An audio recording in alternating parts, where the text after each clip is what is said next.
नमस्कार, मेरी किताब पर आपका स्वागत है। आज आप सुन रहे हैं मुंशी प्रेमचंद जी द्वारा लिखित कहानी ठाकुर का कुआं। जोखू ने लोटा मुंह से लगाया तो पानी में सख्त बदबू आई। गंगी से बोला, यह कैसा पानी है, हमारे बास के पिया नहीं जाता, गला सूखा जा रहा है और तू सड़ा पानी पिलाई देती है। गंगी प्रतिदिन शाम पानी भर लिया करती थी। कुआं दूर था, बार बार जाना मुश्किल था। कल वह पानी लाई तो उसमें बू बिल्कुल नहीं थी। आज पानी में बदबू कैसी। लोटा नाक से लगाया तो सचमुच बदबू थी। जरूर कोई जानवर कुएं में गिरकर मर गया होगा, मगर दूसरा पानी आवे कहां से। ठाकुर के कुएं पर कौन चढ़ने देगा। दूर से लोग डांट बताएंगे, साहू का कुआं गांव के उस सिरे पर है, परंतु वहां भी कौन पानी भरने देगा। कोई तीसरा कुआं गांव में है नहीं। जोखू कई दिन से बीमार है। कुछ देर तक तो प्यास रोके चुप पड़ा रहा, फिर बोला, अब तो मारे प्यास के रहा नहीं जाता, ला थोड़ा पानी नाक बंद करके पी लो। गंगी ने पानी न दिया। खराब पानी पीने से बीमारी बढ़ जाएगी, इतना जानती थी, परंतु यह न जानती थी कि पानी को उबाल देने से उसकी खराबी जाती रहती है। बोली, यह पानी कैसे पियोगे, न जाने कौन जानवर मरा है, कुएं से मैं दूसरा पानी लाई देती हूँ। जोखू ने आश्चर्य से उसकी ओर देखा। पानी कहाँ से लाएगी। ठाकुर और साहू के दो कुएं तो हैं, क्या एक लोटा पानी न भरने देंगे। हाथ पांव तुड़वा आएगी और कुछ न होगा, बैठ चुपके से। ब्रह्म देवता आशीर्वाद देंगे, ठाकुर लाठी मारेंगे, साहू जी 1 के 5 लेंगे। गरीबों का दर्द कौन समझता है। हम तो मर भी जाते हैं तो कोई द्वार पर झांकने नहीं आता। कंधा देना तो बड़ी बात है, ऐसे लोग कुएं से पानी भरने देंगे। इन शब्दों में कड़वा सत्य था। गंगी क्या जवाब देती, किंतु उसने वह बदबूदार पानी पीने को नहीं दिया। रात के 9 बजे थे। थके मांदे मजदूर तो सो चुके थे। ठाकुर के दरवाजे पर 10-5 बेफिक्रे जमा थे। मैदानी बहादुरी का तो अब न जमाना रहा है न मौका। कानूनी बहादुरी की बातें हो रही थी। कितनी होशियारी से ठाकुर ने थानेदार को एक खास मुकदमे में रिश्वत दी और साफ निकल गए। कितने अक्लमंदी से एक मार्के के मुकदमे की नकल ले आए। नाजिर और मोहतमिम सभी कहते थे नकल नहीं मिल सकती। कोई 50 मांगता, कोई 100। यहाँ बेपैसे कोड़ी नकल उड़ा दी। काम करने ढंग चाहिए। इसी समय गंगी कुएं से पानी लेने पहुंची। कुप्पी की धुंधली रोशनी कुएं पर आ रही थी। गंगी जगत की आड़ में बैठे मौके का इंतजार करने लगी। इस कुएं का पानी सारा गांव पीता है, किसी के लिए रोका नहीं, सिर्फ ये बदनसीब नहीं भर सकते।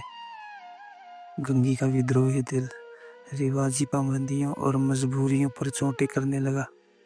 हमें क्यों नीच है और ये लोग क्यों ऊंच, इसलिए कि ये लोग गले में तागा डाल लेते हैं। यहाँ तो जितने हैं एक से एक छाटे हैं। चोरी ये करें, जाल फरेब ये करें, झूठे मुकदमे ये करें। अभी इस ठाकुर ने तो उस दिन बेचारे गडरिये की भेड़ चुरा ली थी और बाद में मार कर खा गया। इन्हीं पंडित के घर में तो 12 मास जुआ होता है। यही साहू जी तो घी में तेल मिलाकर बेचते हैं, काम करा लेते हैं, मजदूरी देते, नानी मरती है। किस किस बात में हमसे ऊंचे हैं। हम गली गली चिल्लाते नहीं कि हम ऊंचे हैं, हम ऊंचे हैं। कभी गांव में आ जाती हूँ तो रस भरी आंखों से देखने लगते हैं, जैसे सबकी छाती पर सांप लौटने लगता है। परंतु घमंडी है कि हम ऊंचे हैं। कुएं पर किसी के आने की आहट हुई। गंगी की छाती धक धक करने लगी। कहीं देख ले तो गजब हो जाए, एक लात भी तो नीचे न पड़े। उसने घड़ा और रस्सी उठा ली और झुककर चलती हुई एक वृक्ष के अंधेरे साए में जा खड़ी हुई। कब इन लोगों को दया आती है किसी पर। बेचारे महंगू को इतना मारा कि महीनों लहू थूकता रहा। इसलिए तो उसने बिगाड़ने दी थी। इस पर ये लोग ऊंचे बनते हैं। कुएं पर स्त्रियां पानी भरने आई थी। इनमें बात हो रही थी। खाना खाने चले और हुक्म हुआ कि ताज़ा पानी भर लाओ, घड़े के लिए पैसे नहीं हैं। हम लोगों को आराम से बैठे देखकर जैसे मर्दों को जलन होती है।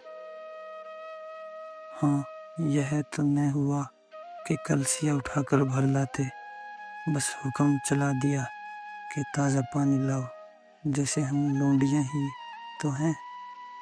लोंडियां नहीं तो और क्या हो तुम, रोटी कपड़ा नहीं पाती, 10-5 रुपए भी छीन झपट कर ले ही लेती हो। और लोंडियां कैसी होती हैं, मत ले जाओ दीदी, छीन भर आराम करने को जी तरस रहता है। इतना काम किसी दूसरे के घर कर देती तो इससे कहीं आराम से रहती। ऊपर से वह एहसान मानता। यहाँ काम करते करते मर जाओ, पर किसी का मुंह ही सीधा नहीं होता। दोनों पानी भरकर चली गई तो गंगी बर्फ की छाया से निकली और कुएं की जगह के पास आई। बेफिक्रे चले गए थे। ठाकुर भी दरवाजा बंद कर अंदर आंगन में सोने जा रहे थे। गंगी ने सनिक सुख की सांस ली। किसी तरह मैदान तो साफ हुआ। अमृत चुरा ले आने के लिए जो राजकुमार किसी जमाने में गया था, वह भी शायद इतनी सावधानी के साथ समझ बूझ कर न गया हो। गंगी दबे पांव कुएं की जगत पर चली। विजय का ऐसा अनुभव उसने पहले कभी न हुआ था। उसने रस्सी का फंदा गाड़ी में डाला, दाएं बाएं चौकन्नी दृष्टि से देखा जैसे कोई सिपाही रात को शत्रु के किले में सुराख कर रहा हो। अगर इस समय वह पकड़ ली गई तो फिर उसके लिए माफी का रियायत की रत्ती भर उम्मीद नहीं। अंत में देवताओं को याद करके उसने कलेजा मजबूत किया और घड़ा कुएं में डाल दिया। घड़े ने पानी में गोता लगाया, बहुत ही आहिस्ता, जरा भी आवाज न हुई। गंगी ने 2-4 हाथ जल्दी जल्दी मारे। घड़ा कुएं के मुंह तक आ पहुंचा। कोई बड़ा सहजोर पहलवान भी इतनी तेजी से नहीं खींच सकता था।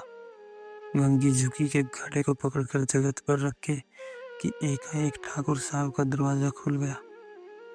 शेर का मुंह से अधिक भयानक न होगा। गंगी के हाथ से रस्सी छूट गई। रस्सी के साथ घड़ा धड़ाम से पानी में गिरा और कई क्षण तक पानी में हिलकोरे की आवाजें सुनाई देती रही। ठाकुर, कौन है, कौन है, पुकारते हुए कुएं की तरफ आ रहे थे और गंगी जगत से कूद कर भागी जा रही थी। घर पहुंचकर देखा कि जोखू लोटा मुंह से लगाए वही मैला गंदा पानी पी रहा है।